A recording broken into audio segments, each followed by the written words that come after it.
সুপ্রিয় দর্শক, আজকে আমরা কথা বলবো পাইলস নিয়ে। পাইলস একটা জটিল রোগ নয়, তবে যন্ত্রণাদায়ক, কষ্টদায়ক। অনেক দিন ধরে কষা টাইপের খাবার বা অতিরিক্ত মশলা জাতীয় খাবার বা ফাস্ট ফুড আইটেম খাবার খাইতে খাইতে দিনে দিনে পায়খানাটা কষে যায়।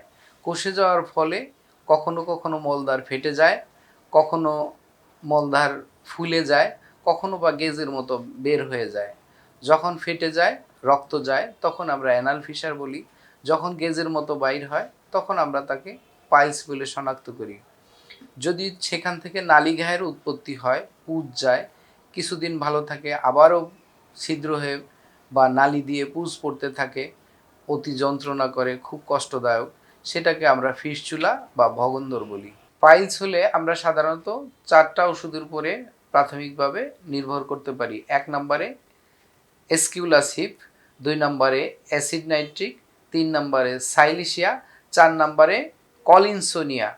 এই ওষুধের সর্বাধিক লক্ষণকৃত মানুষ পাওয়া যায়। এই ছাড়াও যে ওষুধ আরও আছে 7-8টা ওষুধ, সেগুলো বেশ একটা প্রয়োজন হয় না, কারো কারো ক্ষেত্রে লাগে। 100 জনের ভিতরে হয়তো 2-4 জনের।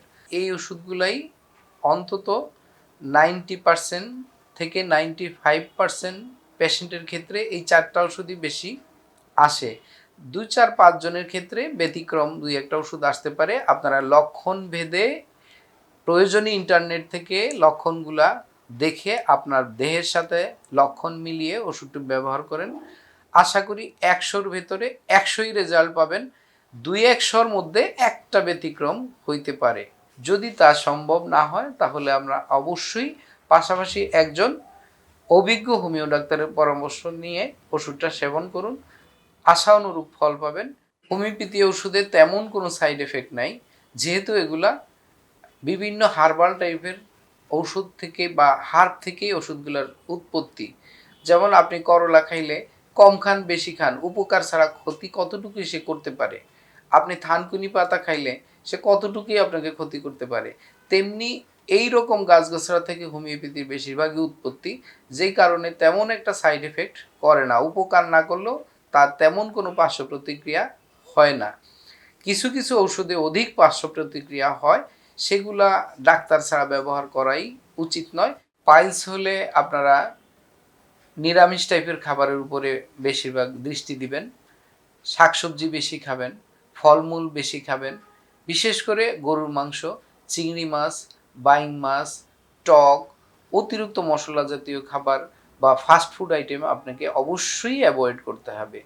জীবকে যত কন্ট্রোল করা যাবে, পাইলস তত ভালো থাকবে, শরীর তত ভালো থাকবে, আপনি তত ভালো থাকবেন। পাইলসটা প্রাথমিক অবস্থায় অপারেশনের চিন্তা করাই উচিত নয়, কারণ হ্যানিম্যান সহ অন্তত তার সহযোগী 1 ডজন জার্মানের বিখ্যাত অ্যালোপ্যাথি ডাক্তার গবেষণা করে দেখেছেন যে পাইলস অপারেশন করলে বয়স বাড়ার সাথে সাথে তার আস্তে আস্তে হার্টের সমস্যা দেখা দেয়।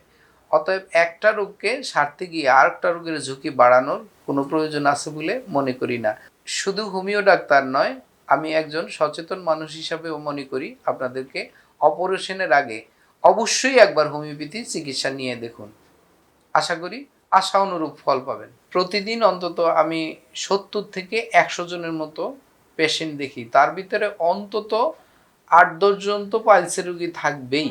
বেশিরভাগই সারে, 2-1টা যে ব্যর্থ হয় না তাও নয়। তবে যেহেতু অনেক রোগী সারে, আপনারা সহজেই হোমিওপ্যাথির ব্যবস্থাটা নিতে পারেন।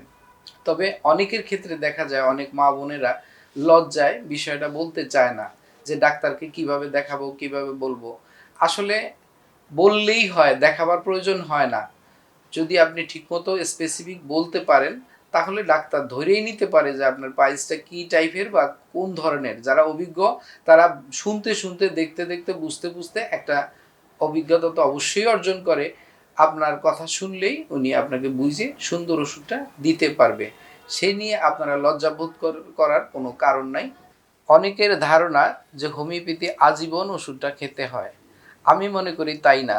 ধরুন আপনার ব্লিডিং হচ্ছে, পাইলসের মলদ্বার ফুলে গেছে, জ্বালা যন্ত্রণা করছে, খুব কষ্ট পাচ্ছেন, আপনি সাধারণত 1 থেকে 2 সপ্তাহের মধ্যেই দেখবেন অনেকটা আপনি আরোগ্য। তবে ওষুধের কোর্সটা আপনাকে হয়তো ৩ মাস বা বেশি জটিল বা পুরাতন হইলে ৬ মাস ৭ মাস কমপ্লিট করা লাগতে পারে। কিন্তু তাই বলে আপনাকে আজীবন খাইতে হবে এই ভ্রান্ত ধারণা এখন আর নাই। অরিজিনাল জার্মানি ওষুধ হইলে আপনাকে শর্ট টাইমে একটা ভালো রেজাল্ট পাবেন। ভালো থাকবেন, সুস্থ থাকবেন এই প্রত্যাশা করি। আমার এই ভিডিওটি দেখে যদি আপনাদের সামান্যতম উপকৃত হন তবে আমরা কৃতজ্ঞ থাকব।